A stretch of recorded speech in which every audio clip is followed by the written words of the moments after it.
mga totoo.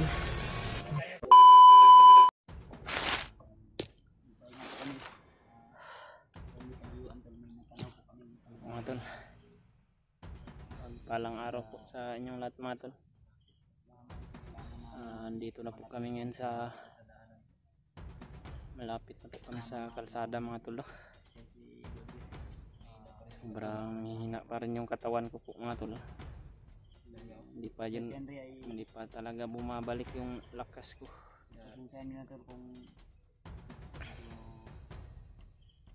Lagyan nila ng dahon ng saging yung ulo ko mga tol, dahil sa sobrang init po talaga ng panahon. Nahihilo po ako mga tol. Sobrang masakit po talaga yung mga resulta o mga gawa ng mga bandido na nakahuli po sa akin mga tol. Nagpasalamat lang po talaga ako na naligtas po ako ni Kuya Bads at ni Bradley. Sa kasamaang palad mga tol, hindi ko pa talaga na ligtas yung mag-ina ko. Sana po kababa kami ng bayan mga tol. Kapag pa-check up po ako sa karamdaman ko ngayon mga tol, dahil pabigat lang po ako sa bundok mga tol kung sasama ako kanila ni Kuya Bads. At ito po yung kalagayan ko, sobrang nanghihina yung katawan ko. Madali lang po talaga ako mahuli ng mga bandido ito mga tol. Kaya napagpasihan po nila Kuya Bads at Bradley na bumaba lang po kami. Kaya ko na maglakad pero hindi pa talaga pwede na sasabak sa laban ba. Naalala ko po ngayon yung kalagayan ng asawa at anak ko. Sana makita yun ang kasama natin ron. Yung mga kasama namin na nasa bundok mga tol, sana po iligtas sila at makita nila o maligtas nila sana yung mag-ina ko mga tol. Dahil lagi ko pong napapanaginipan o naisip yung iyak lagi ng anak ko mga tol. Hindi ako makatulog ng maigi. Papasok talaga sa isipan ko mga tol yung iyak ng anak ko. At humihingi po ng tulong yung asawa ko mga tol.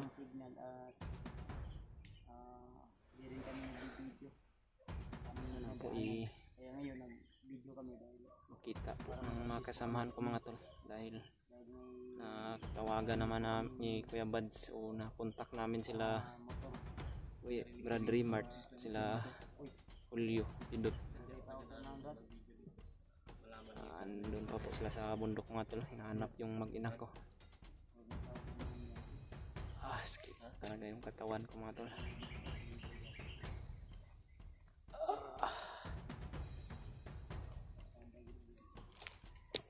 Ang daming kalaban talaga dito sa bundok na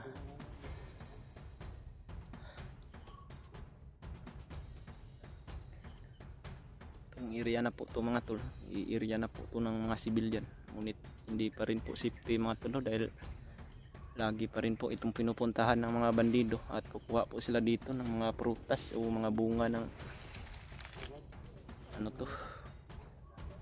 pumilo.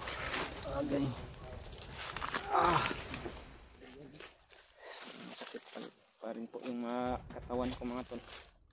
Medyo okay naman po dahil ginagamot po ako nila Bradley at ni Kuya Bad. Yung pumilo yan. Okay.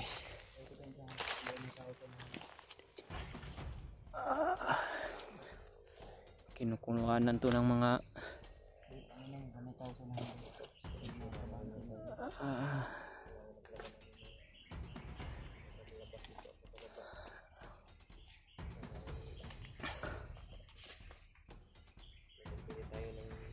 hindi talaga inasahan kagabi mga tol na hirapan sila Bradley sa akin, dahil nahimatay pa ako kagabi mga tol sa sobrang pagod po talaga. Yung mga bandido pa rin. Guys, sinusundan pa na tayo.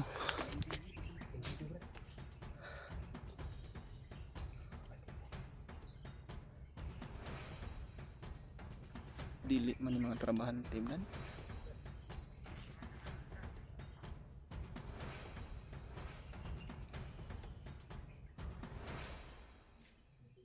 Sino ba yung nasa ibabaw, Brad? Teka, grabe, sobrang sakit ng katawan ko. Okay.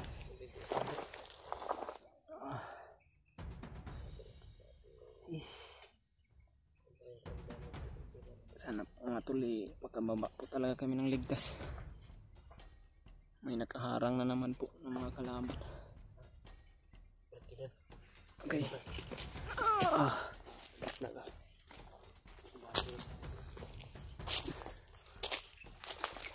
Sakit po talaga ng katawan ko mga po.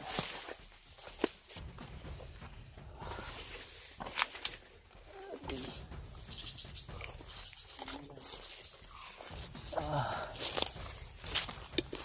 Kapuya eh.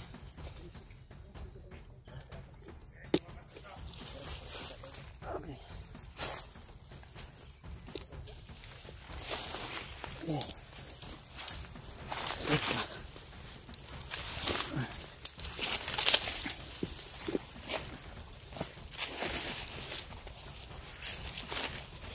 Okay.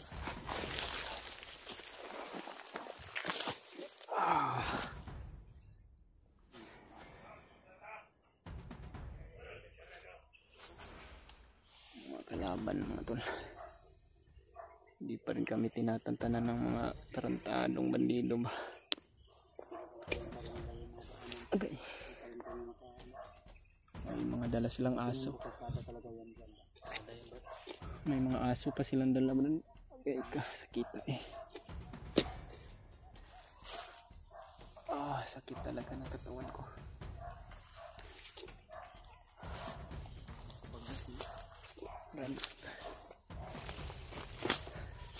Okay.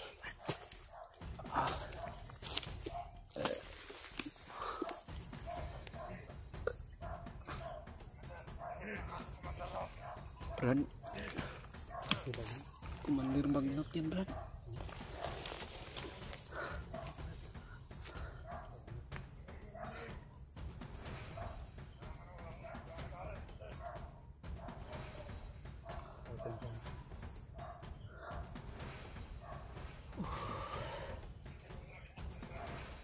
Okay, kasakita eh.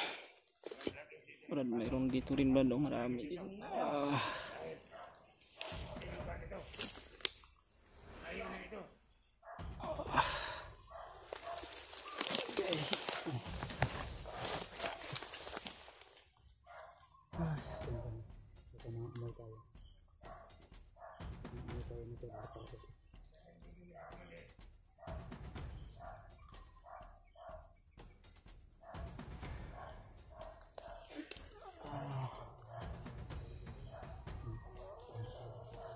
Susundan ko natin.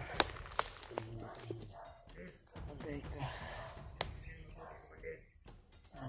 Nanginginig yung katawan ko, nakita ko si Alder Magnot. Okay. So ako yung may kagagawan nito sa aking mga katawan.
Kaya dito Brad, siguro ako Brad, mahuli ako balik dito Brad.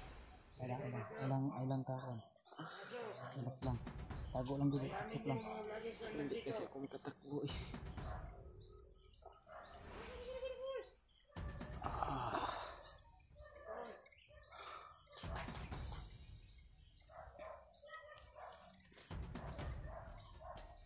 Ayun sila po.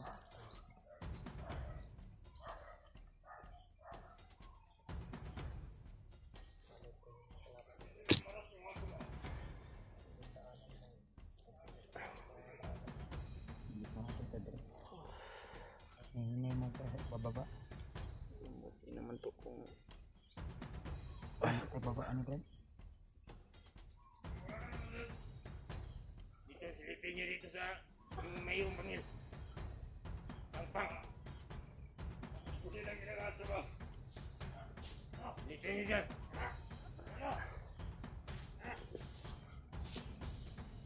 Wala. Wala naman.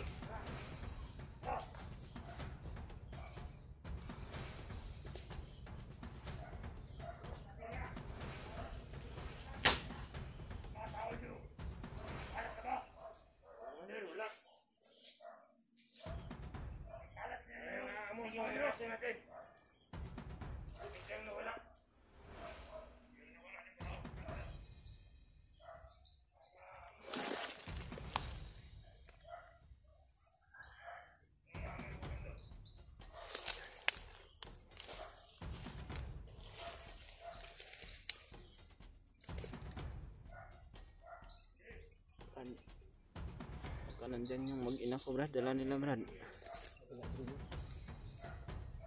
na kain. Ano to? Pagkalapas ka ito. Kasi kayang dala ng anak kabatsawa ko ngayon. Hindi mo naisipin yung asawa. Tapos kapag bababa tayo.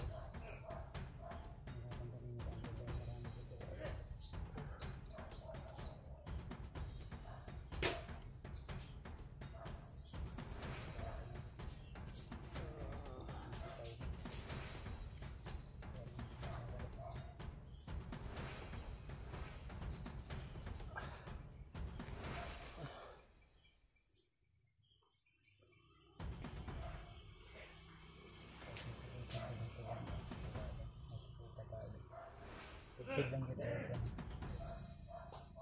Ayan, may dumadaan na mga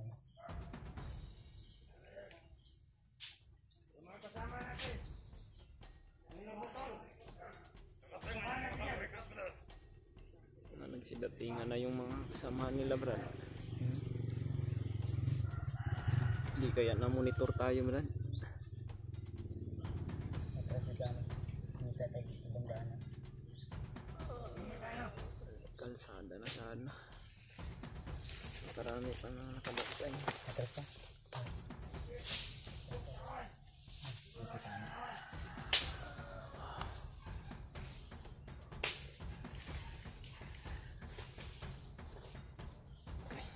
Down mo diba?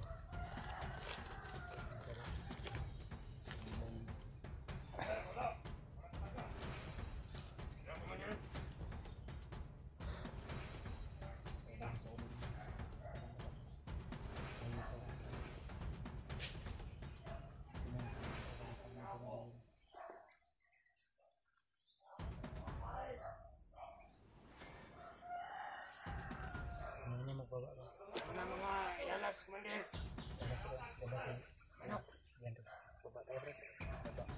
Okay. Bauna ka Brad. Yung kumandir, yung kumandir, nagpasang kasada.